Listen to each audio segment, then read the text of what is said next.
Welcome to the Curate Your Life podcast with Temetria, where we focus on curating the life you've been dreaming of so the rest of your life can be the best of your life. Hi, y'all. Okay, so I'm back. And last week, we talked about the fact that we're taking back midlife.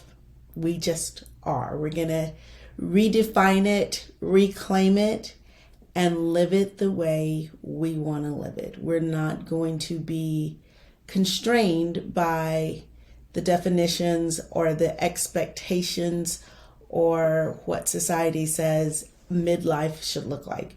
For one, we're not going to be constrained because midlife is such a wide range. Looking up a definition of what midlife is will give you such a wide range that it's impossible to say what exactly should be going on in that span of 30 possible years. Because if we look at everything that they give us, it's about 30 years. They say midlife can start as early as 35 and end around 65. And I think one of the reasons is because we don't know how long somebody's going to live, right? Midlife could honestly be 15 for some people, but you don't know that. So what we're really talking about, I think, is the mental, physical, kind of spiritual shifts that we go through at a certain time of life. And that time is different for everyone. And the experience is different for everyone. And I think one of the things that will determine what that experience is and how you get through it is mindset. And so that's one of the things that I help my clients with is their mindset around that term midlife, what it's supposed to mean, what it looks like for them, what they want it to look like for them. One of the other things is health. Like, what kind of health are you in? What's going on with you physically, and what can you control and what can you not control? And then there are other areas that I cover. Really, when I'm coaching a woman who is in that kind of midlife season, we're coaching on everything, right? We're coaching on life. I am a life coach. So whatever is going on in your life, I can help you with.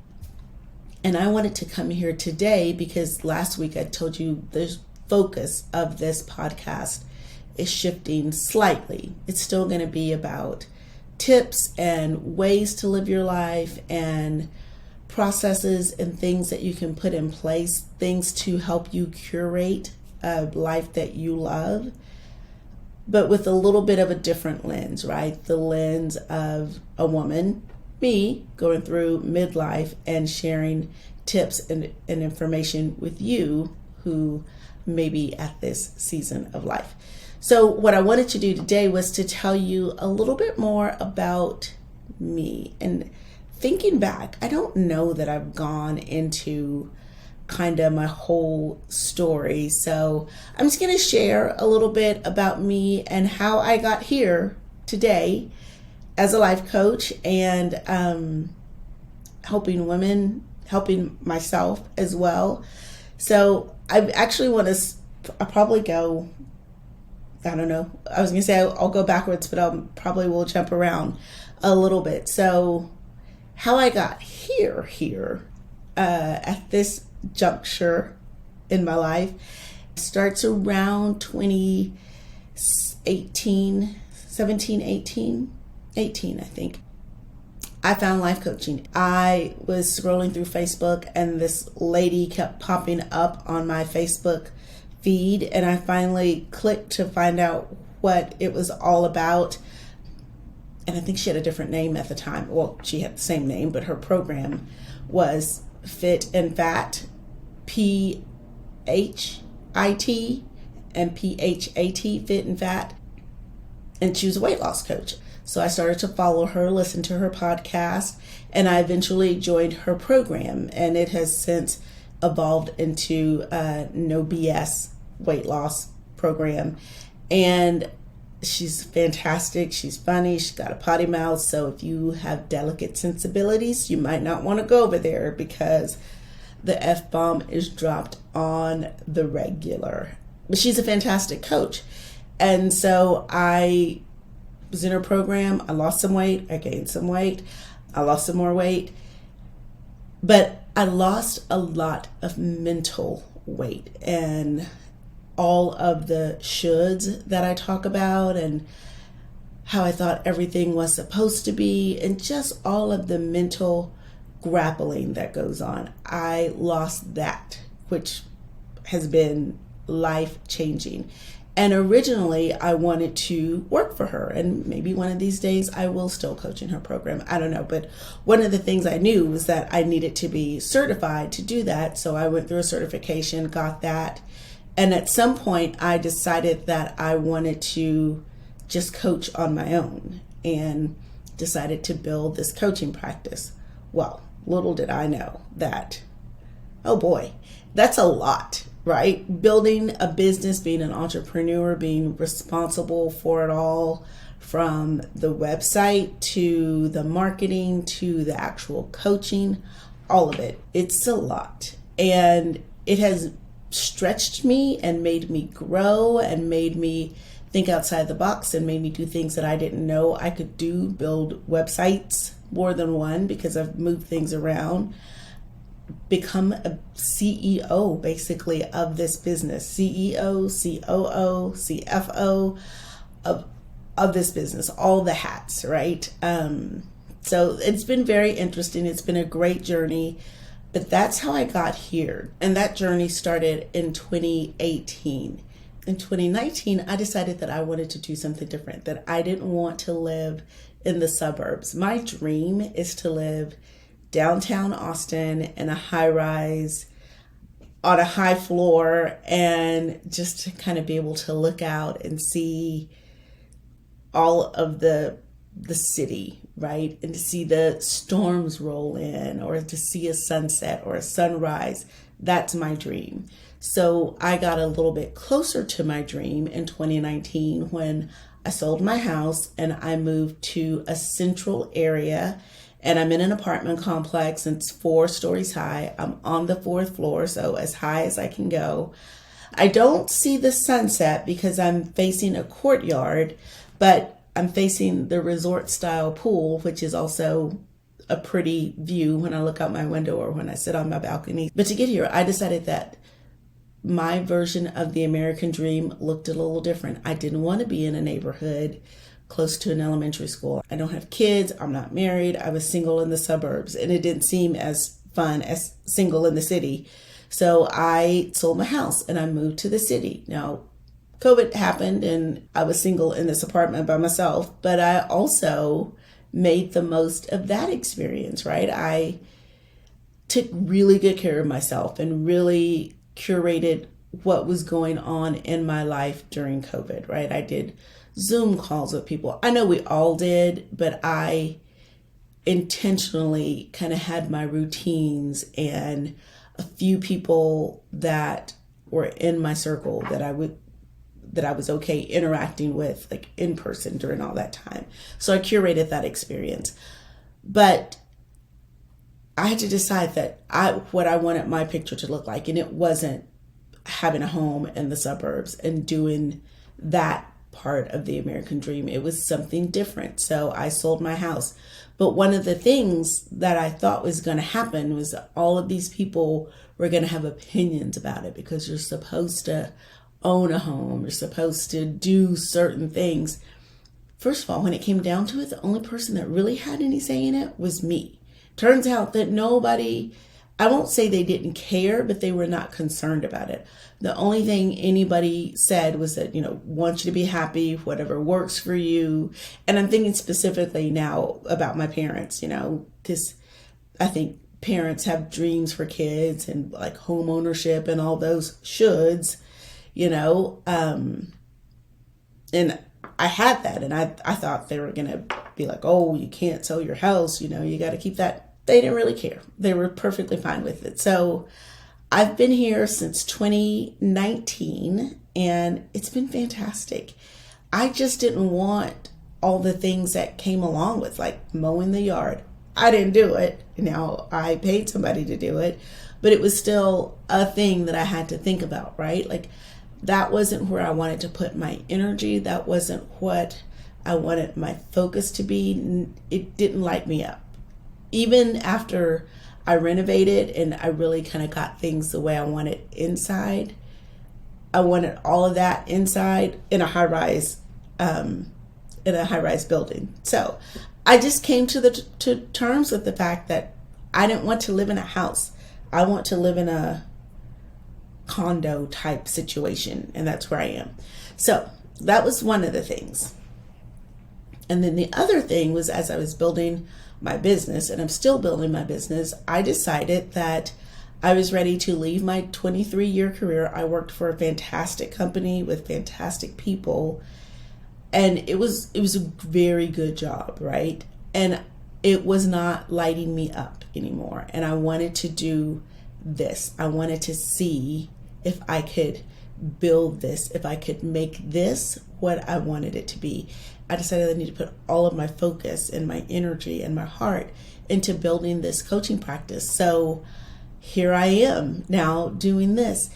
And that is what I work with my clients on, to get to the heart of what they really want, what they want their life to look like, and to push out all of the noise, all of the what will so-and-so think, what am I supposed to do, what is this supposed to look like, and really tap into what do you want and why. You need to have your why behind it, because there will be bumps in the road, and it's not the path from where you are to where you want to be is not a straight line. It's a squiggly line that will take you around the way. And if you don't know why you want to get to the place where you're going, when it loops back, you may think, screw it, I'm out, I'm done, I'm just going to stay here. But if you know why you're trying to get there, you will keep going.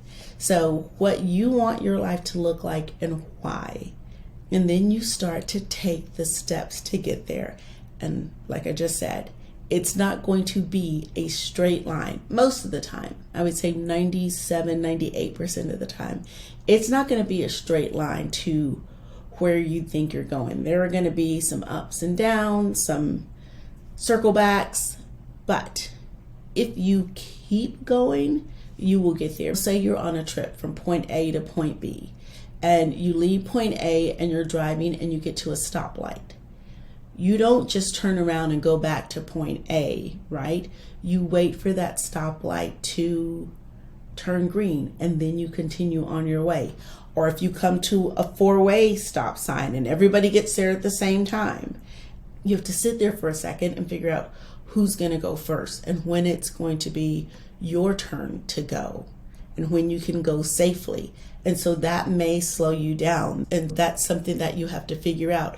But again, you're not going to not go through the stop sign and go back to point A. You're going to figure that out, and then you're going to continue to point B.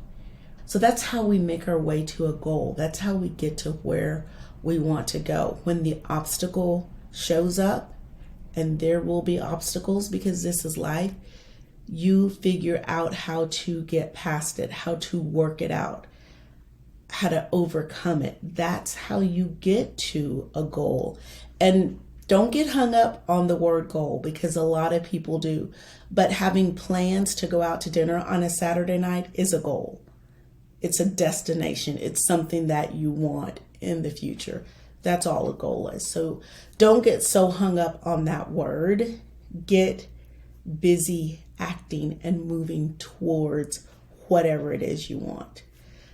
So what else do I want to share? So another thing that I will tell you is that we are continually evolving and growing if we are actively participating in our life and being intentional. I know I use that word a lot, but it's important, because being intentional is living on purpose, actively participating in your life, taking an active role in creating your life and living your life, not just going along with whatever's happening or just throwing your hands up and saying, it is what it is.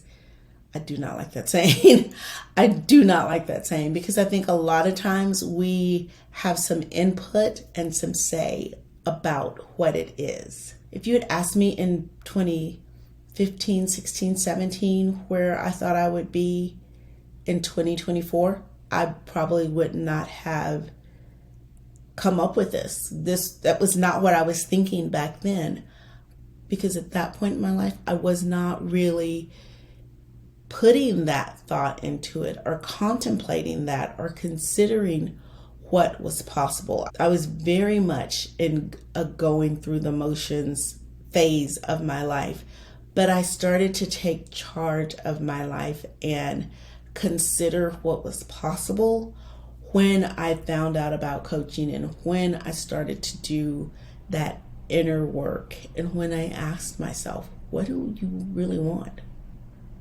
And when the thought about selling my house came up, all of the reasons why I couldn't flooded in, even before I could really spend time thinking about it and dreaming about it and wondering about it. It was all the, oh, but you can't, and all the reasons why.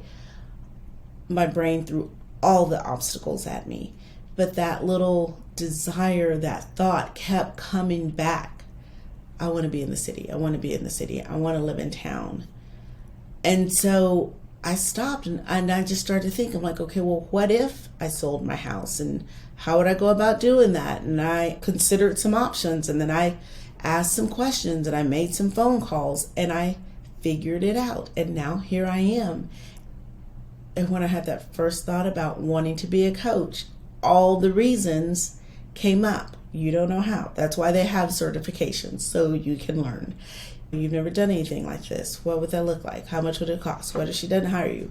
I answered all the questions that came up, and then I made a decision. And then I had to keep making decisions to follow through, to show up, to commit, to do the work, to be uncomfortable. I talk about being uncomfortable a lot. I had to make the decision to be uncomfortable telling everybody that I was going to be a life coach and what that looked like. I had to make the decision to be uncomfortable and sit here for hours trying to build a website, one click at a time, going back and forth to YouTube to figure out how to do it and to read the directions. It was not fun. There were nights when I was home when I would have rather have been out having dinner with friends.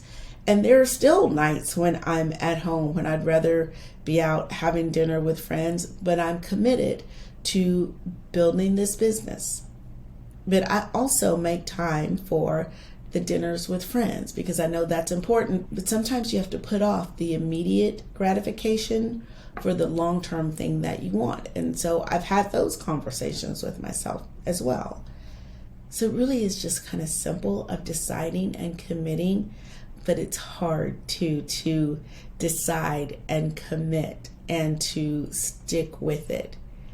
But that is living life. That is participating in life. So this is me actively now curating my life. And I love helping my clients curate their lives and tap into their desires and their purpose and figure out the answers for their life and what they want their life to look like and to begin to make that happen. So if you're listening to this podcast and you've been thinking about something or you've had a thought about something that you want to do or something that you want to try or a change that you want to make and all of the reasons why you can't and why it won't work are coming up, let's talk about it. Schedule a consultation and let's figure out how to make it happen. If it's something that keeps coming up for you, it's something that's important to you, and you owe it to yourself to spend a little time and explore why and how you can make it happen. So you can schedule a Curate Your Life consultation, and I'm happy to walk you through it. Also, I'd love to invite you over to follow me on Instagram. I'm at Coach Temetria on Instagram. You can send me a direct message with any questions or comments that you have. I welcome them. And I would also love it if you are enjoying this podcast, if you would leave me a rating and a review. It helps to spread the word. Until next time.